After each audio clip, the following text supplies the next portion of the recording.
This week we're going to be talking about 3 common mistakes that tend to land people in jail, which is a place that nobody wants to be. So this week, stay tuned while we talk through these 3 common mistakes and talk about how to make sure you avoid them when it comes to doing your taxes. Stay tuned.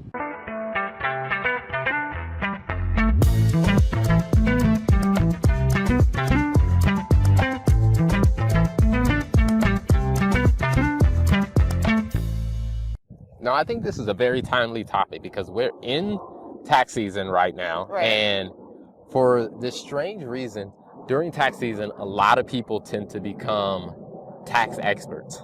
You start seeing people on TikTok that are giving tax advice. Right. Some of it is not good at all. True. You start seeing people on Instagram, like your mother's cousin's neighbor is like, oh, did you hear about this? Oh, you need to do this type of strategy. And I'm just like, you're gonna get in trouble if you do that. Yeah, and I feel like people, after doing taxes a couple of times, people just feel like, they have it and, they can figure it out. And I think most times, for most people, their taxes are pretty straightforward. Most people don't have complex financial situations. But then, when it comes to doing business, that's a completely different ball game a lot of times. And so as your business grows, your taxes oftentimes do become a little bit more complex, and there's things you have to take into account. So definitely can't be taking TikTok advice. So definitely not something to take into account. But yeah. So I always recommend for people, I would say, is work with either a CPA or an enrolled agent. Those are the CPA is the person who's certified by the state, certified public accountant, and they've been around for over 100 years. Enrolled agents is something that's, I guess, newer in the century. They're not as old as CPAs, but enrolled agents are licensed or certified by the IRS as understanding, knowing tax, and how to tax compliant. So I always tell people, you want to work with someone who knows what they're doing. If the person isn't either one of those, just make sure that they know what they're doing. Yeah. Ask some questions and get some, figure some things out, because it can really help you, avoid some mistakes. That's why I originally created the whole stay out of jail plan program. Pretty good course too, yeah. because I saw so many people doing stuff that I'm just like, you're going to get yourself in trouble if you keep trying to follow that advice. Yep. And so I did want to we're not going to cover everything that I cover in the stay out of jail plan, but I did want to take at least 3 of the major points out of it and talk a little bit about that. Now, the first one in that list is the difference between tax avoidance and tax evasion. And the reason why I think that becomes very important, because every week when we talk about, the tax T, a lot of times it is a person who confused tax avoidance and tax evasion. Or someone who was just tax evading, period. But we're going to talk about that. We're going to talk about that, but yeah. And so, I'll start it off like this. The definition between tax avoidance is taking legal strategies to lower your tax liability. And we can talk about some examples of that. Tax avoidance. That's tax avoidance. Okay. Tax evasion is you're just being misleading, you're lying, you're lowering your tax liability, but you're not doing it legally. That can come back to really hurt you and haunt you.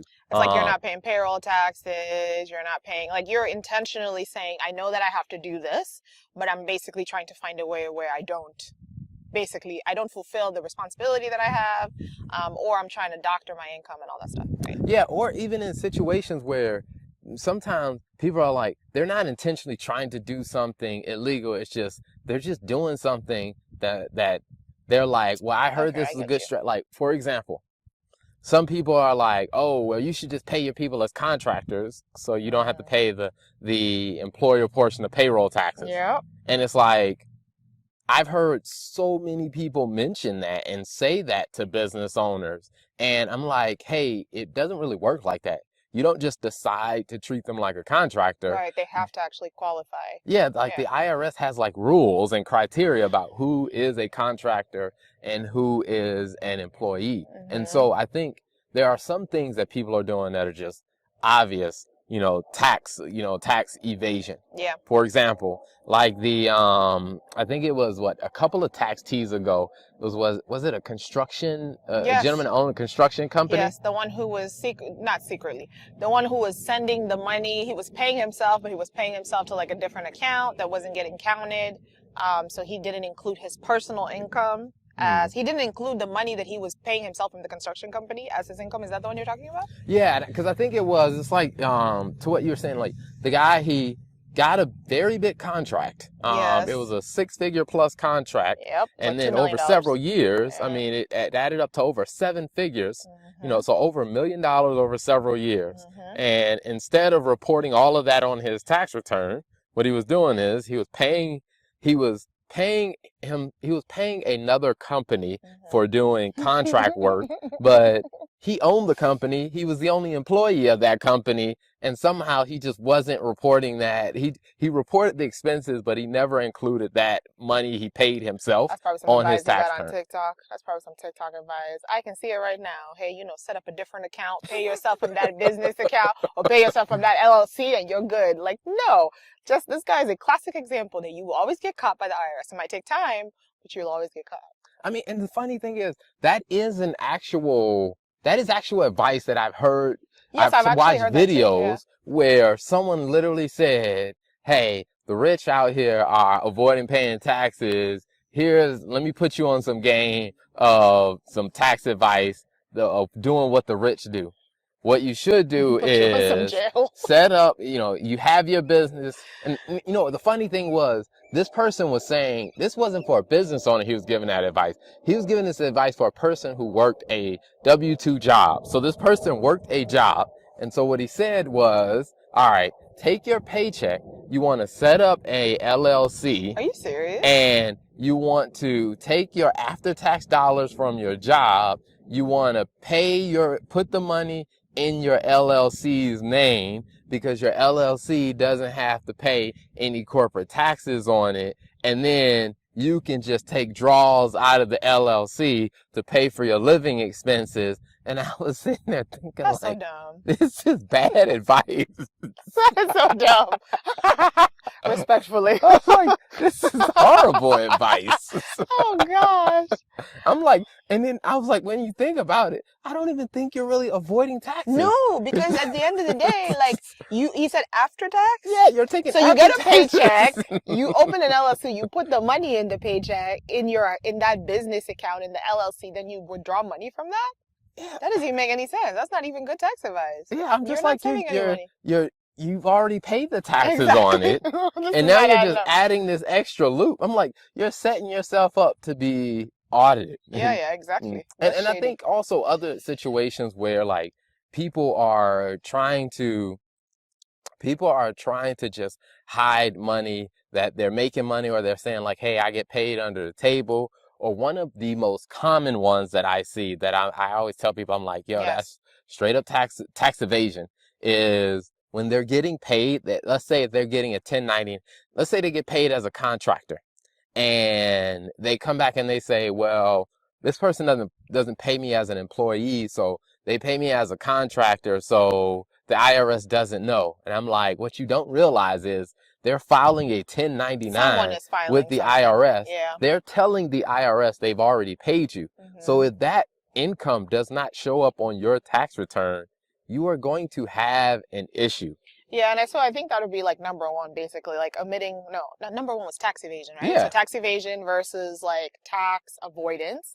And then the second mistake, which leads into the second mistake that you talked about, which is basically omitting income. So like saying, I guess in this case, hey, I'm getting paid, or even in some cases where people are getting paid cash, but they're getting paid cash by a business owner. I think a lot of times people don't recognize, unless the business owner is also not claiming or issuing a 1099 for you, but a lot of times the business owner will send you a 1099, and if they do, it's like they're recognizing that income. And a lot of times, all the time, your Social Security is tied to that 1099 that they issue with the IRS, which means that there's a missing part of the transaction. So if you decide for whatever reason you don't want to include it, that's not going to work.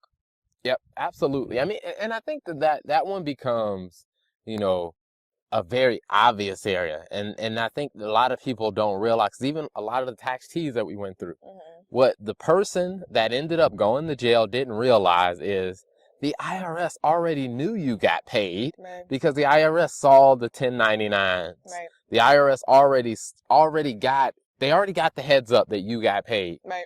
It's just you didn't include it on your tax return, and Flag. you thought that, hey, it's all good or whatever. And I'm like, that's not a legitimate strategy, because I think there are legitimate ways for some income not to be included. Like one of the very common ones is the qualified, the QBI, the qualified business income deduction, to where the first 20% is excluded from, the tax calculation. Like, that is a tax avoidance act. That is a legal strategy for not, for limiting the amount of income that gets reported for tax purposes. Yeah. And so I always tell people is, there are a lot of people who are starting to get, involved in different things, especially when it comes down to like influencers.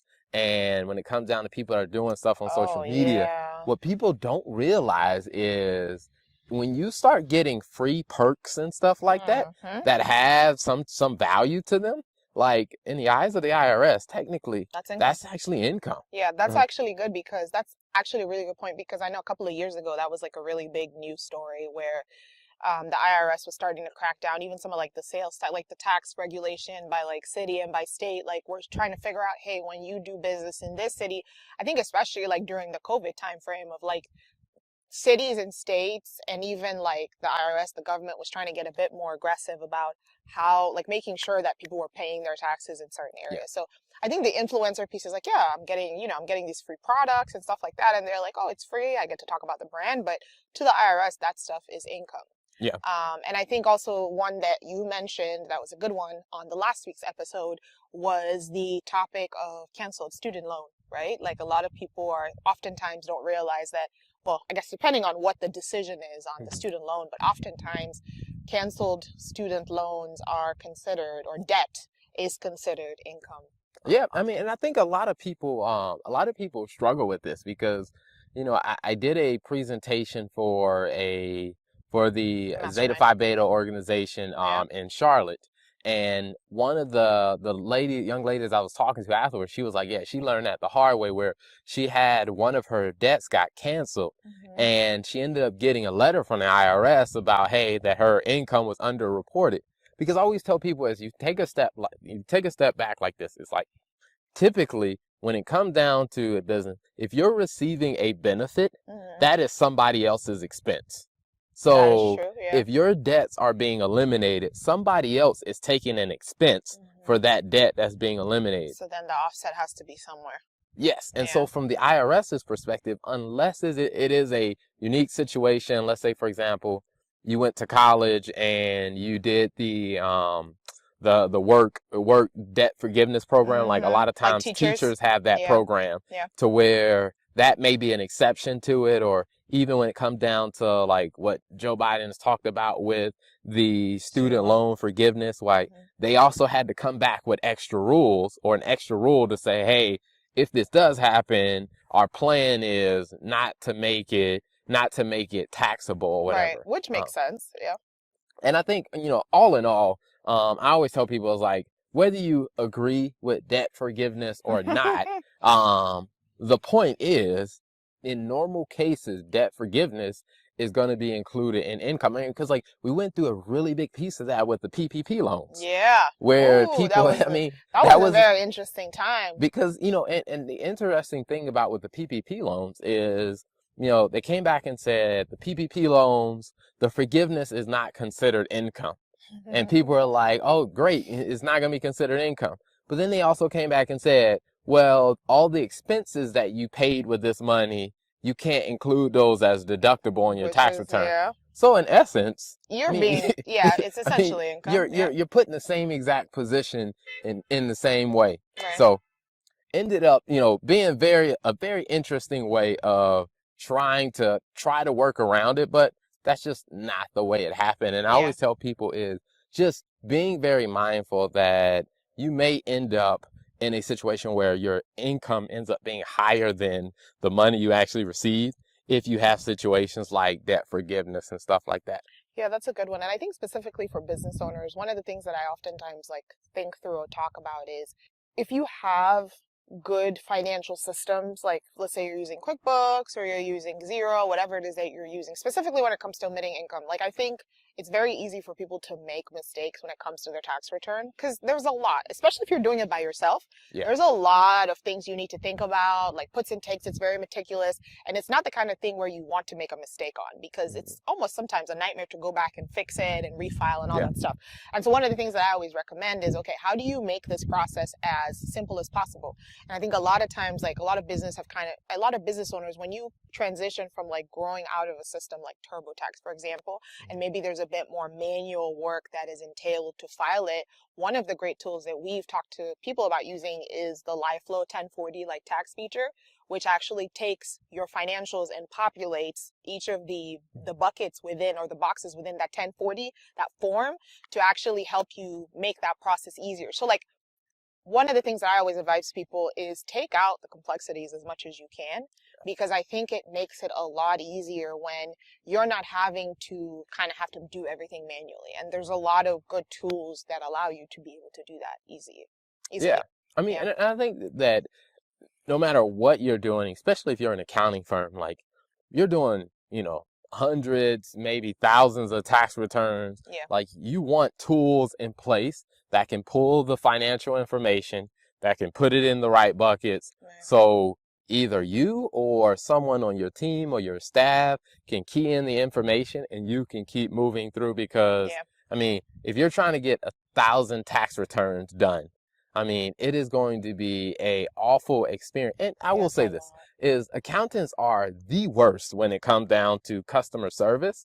And part of it, I think a lot of times is because they have very, very antiquated processes Yeah. and they have to get all this work done in a short period of time.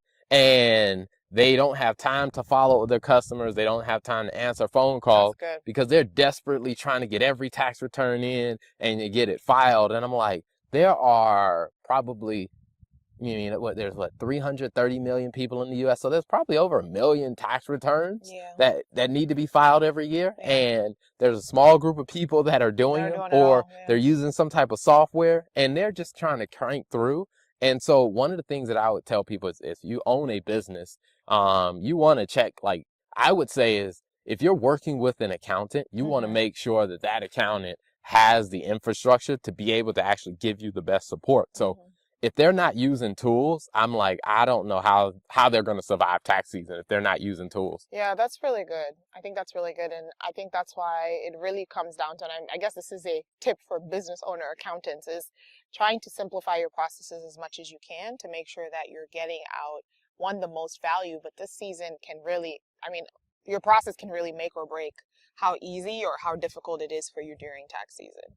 Absolutely. Absolutely. So the last one I want to talk about is, when it comes down to fake business expenses. Oh yeah, this is a big one. Now this one is always interesting. And I find the people who are probably the most, I guess, habitual about this practice are people who haven't looked at their financial information throughout the year.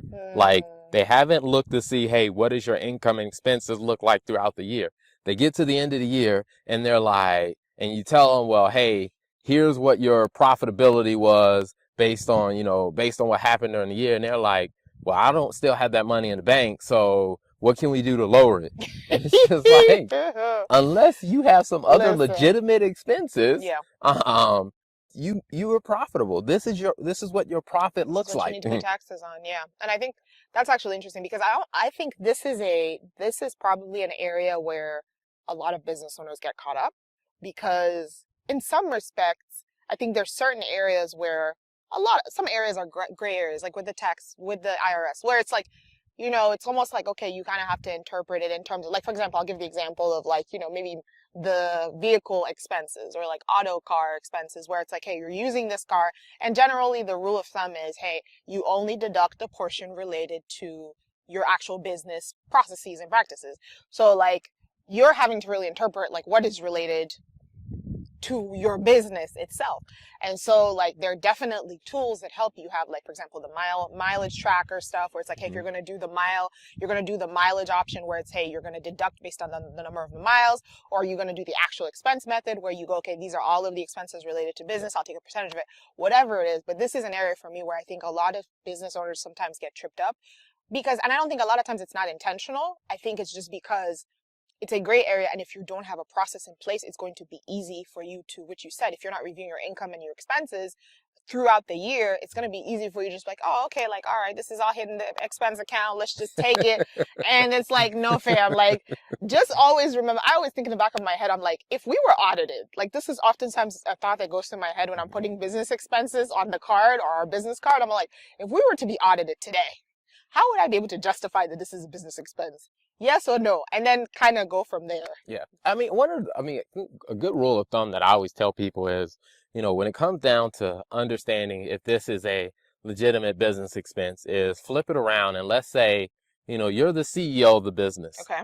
And one of your staff members or one of your employees comes to you and says, hey, I took my wife out to dinner and we talked about a few things related to the business, and I want the business to reimburse me for that dinner. And your wife is not an employee? Would you legitimately look at that and say, like, no, fam, you know what, that's a legitimate business expense. We're going to reimburse you.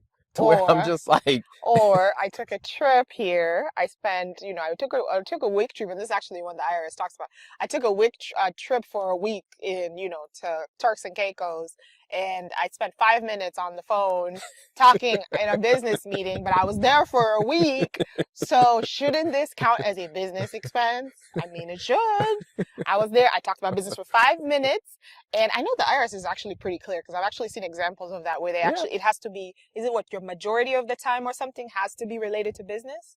Yeah, it definitely there is, I forget the exact percentage threshold, but I think even if you just go back to the example, if someone on your team, took a took a trip, went somewhere overseas, and then they came back to you and said, hey, I would like the business to reimburse me for the trip that I took, you would ask, okay, how does that help the business? How did your trip help the business? Yeah. And if they say, well, I took a couple phone calls while I was in the airport, or, hey, I talked to a couple people, or, hey, I handed out my business card to 5 people. And it's like, that doesn't really look like it was a business trip. Yeah. Like, maybe I'll reimburse you for the business cards you handed out, or maybe I'll cover your international call fees for those 5 phone calls. That's more reasonable, yeah. But the entire trip being a business trip, it just doesn't look that way.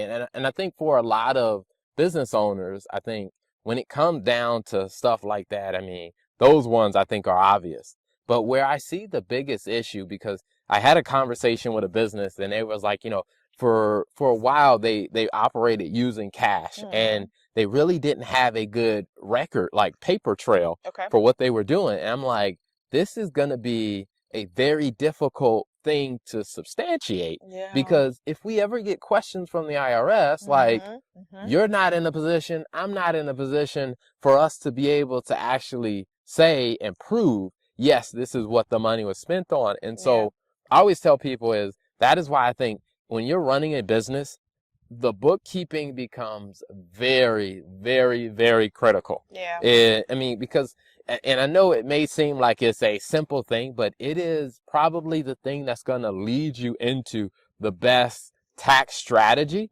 because the bookkeeping is going to organize all your numbers, and it's going to give you, hey, here's what your expenses were, here's what your income was, here's what your net income is. Yeah. And then that way your tax preparer can then take that information and start building strategies for you to help you maximize your position. That's really good. No, that's a really, really good point. I like that. Okay, I want to play a little game before we go. Or before I go into tax tea. All right, so I'm just going to list a couple of like expenses, and I want you to tell me, like, is this like business expense or is this not? Okay, so let's say you go out to eat, and you go out to eat and you have a conversation at dinner about just the business. Let's say the person that you're meeting is not a potential client or anything, just like a friend. Would you consider that a business expense or not? Like, they just ask, hey, how's the business going, Gregory? How's business, Gregory? Business expense or not? I would say no. That one, that one looks fishy. It just does not look like a All business right. So expense. let's say you go see a customer and you have a meeting with them, and then on your way back, you are on the way back, you are doing on the way back you decide, okay, so let's say you go visit a customer and then on the way back you decide to stop at Burger King. Business expense or not? I would say is you have a legitimate argument. I mean, like a person could have a legitimate argument Hmm. of saying like, hey, me stopping because like the only reason why you're on that trip is to go see the customer. Now, of course, Okay. maybe the distance of where you're actually going plays a role into it as well. Okay. So maybe that plays a role into it. But I will say is that one sounds like you have a better argument on that one to say, Okay. yeah, possibly business expense. All right. So let's say you travel to Asia. While you're there, you meet with a client, a couple of clients that you've had, and then you spend, the rest of the weekend exploring, I said Asia, exploring, let's say Malaysia Okay. for the weekend. Business expense or not? So we're saying most of the trip we were there visiting Yeah, clients, and 50-50. then let's say over the weekend Yeah, you ended up just doing your. I mean, I think doing that, your thing. I think that is a very solid um, example of a business expense because I think even if you think about if you worked for a company and let's say you had to travel overseas and you decided to use the weekend to just go sites. I mean, that's no difference from like you being at home, like working 5 days a week Yeah. and then taking the weekend to do, some personal stuff or what you want to do. I think you have a very strong argument for that trip being a business expense. All right, I'm going to do one more because I think this is a common one. Let's say you work from home. Let's say your business is at home. All right, and you use the internet. How do you handle that? Like business expense, personal expense, like working on your business. Ooh, that one I will say is because with that one, I think you sometimes you have like the home exclusion, like Like the square where, footage yeah, so allocation. where Yeah. you may do some type of allocation method. Hmm. I know like, for example, for us, Yeah. like, because we have our office is in a detached garage and there's actually two separate internet lines That is for correct. ours to where it's just Yeah. like the second internet line that goes to the office. Yeah. That one is solely 100% business because there is no allocation we have to do. Hmm. The one that wires into our personal home, Yeah. that one is personal. Yeah. So I mean that one can be tricky because I think people fall into that even like with cell phones and stuff Hmm. like that. They're Hmm. using their personal cell phone because anytime you have like a pretty obvious mixed use, a lot of times you do fall into like now you gotta There's some do gray some area. type of allocation Yep. or it is a gray area thing. Yeah, and I would always recommend doing an allocation because don't you're better safe than sorry. And I think the allocation method, for example, the home office approach, where you take a percentage based on the square footage of the Hmm. space, and then you factor in like your expenses, definitely better to be safe than sorry when it comes to Now, what managing I will expenses. say to caveat all of that is this is not tax advice Oh for yes, anybody. please. Let's. So This what is I will not. say is We are not tax the professionals, the best thing is, I mean, we are CPAs. but So, but one of the things that I will say is we're not your tax professional. yes, It's like we are CPAs, but I am not your CPA. yes. So you shouldn't take anything that I say for your personal This is situation. for solely for informational purposes. There you go. I like that caveat. Been around enough lawyers to be very clear in that area. All right. Okay, cool. So I think that does it for the tax discussion or the three common mistakes. So let's just Yeah, kind of so three highlight common them. mistakes is confusing tax evasion and tax avoidance. Yep. Tax evasion is illegal. Tax avoidance are using legal strategies to lower your tax liability. Hmm. The second one was omitting income, Yes. not including all of your income in your taxable income or your tax calculation. Hmm. The third one is fake expenses. And I will say the biggest way to solve or to address the fake expenses concerns is to hire a qualified bookkeeper that is going to keep track of everything. Because the reason why a lot of people end up having fake business expenses is because they haven't been keeping up with it. They Yeah. get to the end of the year and they're trying to make up expenses. Well, I think we spent some money over here, or I think we spent some money. I'm like, You're scrambling. get a bookkeeper that can keep Mhm. track of that stuff on a monthly basis. So when you get to tax season, you have the support that you need Yeah. to be able to back up all your claims. No, that's good. That's awesome. You did a great job. And now I'm going to take you to our tax tea. Guys, tax tea is back. For those of you that have been listening to a couple of episodes of Stuff Your Accountant Isn't Telling You, you know we took a break from the tax tea episodes, but I'm happy to say we are back with another tax tea for the week. You want to know what we're talking about today? Who got in trouble this week? Listen. So, the person that got in trouble this week is a ex-Fox executive who basically like was Fox, paying, like the like Fox, network, like the TV network. Yeah, the Okay. TV network. All right. And a company called, I think, let me just make sure I have the name correctly here, Full Play Group South America. Okay. And the Okay. reason why they got in trouble, and basically the story here is, well, the penalty is up to 40 years in prison. 40. Wow. 40 Okay. years in prison, okay? And basically what happened is this Fox executive, or former, they were very clear about that, you know, because they're like, we don't want any affiliations with, you know, Fox is So like, we'll we cut say you off. this former media executive. This former media executive, and this other company, this father and son run company, were basically charged with bribery and corruption because Wow. they were paying millions of dollars to organizations based in South America. Specifically, in this case, it was Argentina, Okay. to have full broadcasting rights to soccer matches. So for those of you that may not be well familiar with soccer, I think everywhere outside of the United States, soccer is a pretty big deal. Especially or as in we call it, Argentina. yes, or as we call it in outside America, it is football. Okay, football is a very, very, very, very big deal. We recently just went through the World Cup in December, so yeah, pretty big deal. And so allegedly, this executive of this media company paid millions of dollars to officials to have sole broadcasting rights, allegedly also in the United States, for the World Cup coverage for 2018 and 2022. Wow. And I think the reason why this is so severe is because this media company actually won the bid and got to, as you know, host or be the sole platform where the World Cup games were shown. Oh, wow. And so in addition to that, they also did that. So they did that on an international level, which is why I think this case became an IRS tax case, because it was based in the U.S., that situation. But in addition to that, so also in Argentina, like the local games, as you know, football is a very big deal in Argentina. Yeah. So a lot of the local games and the regional games, they also were paying millions of dollars in bribery to these officials so that they would be the only ones broadcasting on their channels. Wow. Yeah. So of course, what that means is, if you're thinking about this, like, why is that such a big deal? All of the sponsorships, right? Because companies have to pay, you know, to be featured. They want to sponsor those, and they want to put their ads where a lot of fans are watching, which of course in Argentina and a lot of places outside of the United States, football is a very big deal. Yeah. So you're gonna have a ton, millions of dollars in revenue related to that, in ad revenue and sponsorship deals.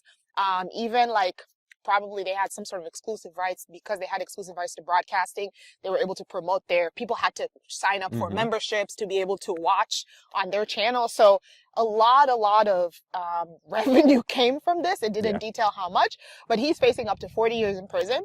And the part that I thought was so hilarious is the family that I mentioned to you. I think it's called Full Play South America. It's owned by a father and son, and they are still on the run. So they've been on the run since 2015. So allegedly, let me just preface. They're like skipping through South America. They are skipping. So allegedly, this company, they were first like convicted of doing this in 2015. So I think this is like a combined case of bribery. Oh, wow. Okay. Related to like football. So yeah, that family was convicted of this in 2015, and they've been on the run for 7 years. Anybody in the family? Yeah, I mean, because I guess usually, I mean, like if you're gonna have a trial, you have to have a defendant. Nah, they've been on the run. So what they did is they have fined this company like millions of dollars in fines, but there's no conviction for them because they can't convict anybody because they're on the run. Gotcha. So the father, and it literally, this was released in March. So literally the father and the son have been on the run since 2015. So I don't know where they're hiding. I mean, at this point, it's been 7-8 years. I don't think they're coming back. Probably hiding somewhere that does not have extradition laws. Yes. Which, so they will not be stepping foot in America anytime soon. And so this media company guy, you know, if he's convicted, he's going to get up to, or he could potentially get up to Are they gonna become like years. the new like Raymond Reddington blacklist? Probably. I don't know. It's just I don't know. I hope he's developed. I mean, they've had 8 years to develop a reputation. So if they haven't been caught at this point, they may be doing something, right, or just something wrong. I don't know. When you're an accountant and you're looking at the financials, Mm-hmm. your credibility is on the line. So like Right. I would say to any accountant, because this is clearly just they're breaking the law. I mean, Mm-hmm. the bribery this just puts it out of this is like that is an operational decision that they are making. Yeah. I would say the lesson I would learn, for accountants, is if you start to witness stuff like this, you need to get out. You need to disassociate as Time to fast as bounce. possible. Yep. Like, because if you see some shady stuff like that, you do not want your reputation tarnished. Mm-hmm. You do not want to be. You don't want your name to be, dragged into this Yeah. saga of craziness, Yeah. because it will hurt your ability. One is people won't trust you after this. Exactly. And then also you could be held liable for some of the penalties or some of the craziness because you just didn't get out of the situation. And so, I mean, I think for that one, and for business owners, I would say is, and this becomes interesting when you're doing business internationally, because Yeah. there are different places where you travel to where they have a different perspective on bribes. But I think one of the things you have to understand is that even in places where they have a different perspective on bribes, it still can be illegal in those areas to actually participate in bribes and stuff like that. And So one of the things you got to remember is that if your business is based in the United States, you're going to be held on the United States standard. Yeah. So, there's been situations where people have had, subsidiaries outside the United States, but ultimately that money is still coming back to America. So just be mindful of the fact that, even though it might be something that's not really, I guess, people kind of turn a blind eye to outside the US, just know that there is still a possibility that you could get in trouble for doing that in the United States or for it happening even though it was outside. So just something to keep in mind. So thank you so much for tuning in to another episode of Stuff Your Accountant Isn't Telling You. And until next time.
Hey, it's your girl Tia Robertson. I'm the host of Entrepreneur Insider.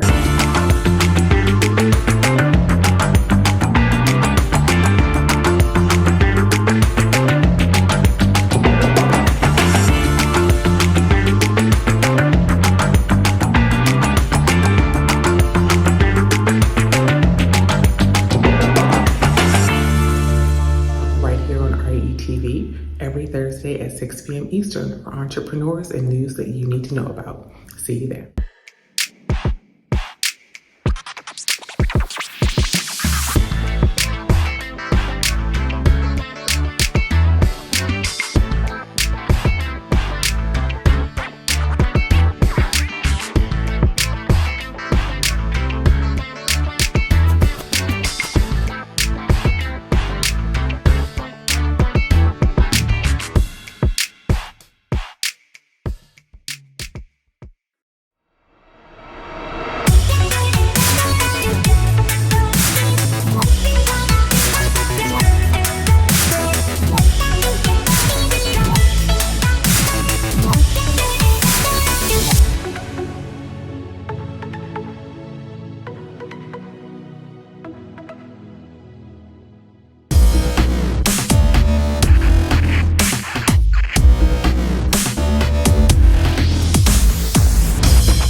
My name is Demita Joe. Each Wednesday, you can find me here at 3 p.m. I'll be over here discussing different things that are going on and try to bring you a boost of positivity for your week because we all need this. We're going to share some feel-good stories. We might find a hometown hero. We may take a look at some trending topic. And sometimes we might even find a lesson in a not-so-warm and fuzzy story if we can. I'm Demita Joe, and I'll see you guys on the next episode right here on What's Going On?